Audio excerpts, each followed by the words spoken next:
Désormais, pour les licenciements notifiés depuis le 23 septembre 2017, les juges prud'homaux, si face à un contentieux relatif au licenciement, constatent qu'il y a un défaut de motivation, qui est donc le licenciement est sans cause réelle et sérieuse, eh bien, les juges prud'homaux doivent appliquer un barème pour indemniser le salarié.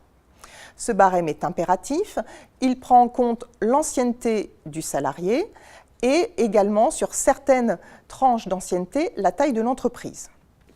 Par exemple, si un salarié est licencié, il a 8 ans d'ancienneté, son licenciement est jugé sans cause réelle et sérieuse. Dans une entreprise de moins de 11 salariés, l'indemnité minimale sera de 2 mois de salaire. L'indemnité minimale dans une entreprise de 11 salariés et plus serait de 3 mois de salaire.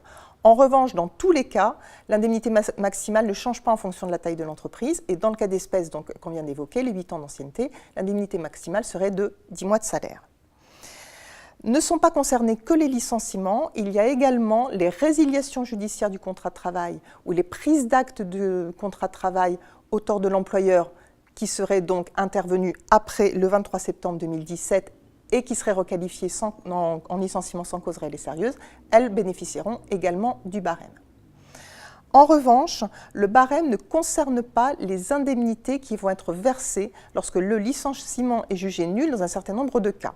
Alors, d'abord, il y a le cas du harcèlement moral ou sexuel, le cas où il y a une violation d'une liberté fondamentale du salarié, le licenciement discriminatoire, le licenciement d'un salarié qui a mené une action pour faire reconnaître le droit à l'égalité professionnelle entre les hommes et les femmes, les licenciements en cas de dénonciation de crimes et délits, les lanceurs d'alerte, le licenciement d'un salarié protégé dans l'exercice de son mandat, ou alors le licenciement de salariés qui sont protégés, mais du fait d'une maternité, d'une paternité, d'une adoption, d'une maladie professionnelle, d'un accident du travail ou encore d'une inaptitude professionnelle.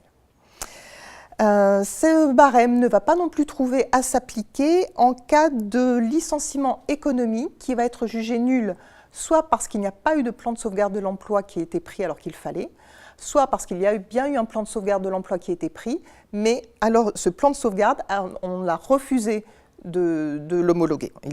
On a refusé sa validation ou son homologation.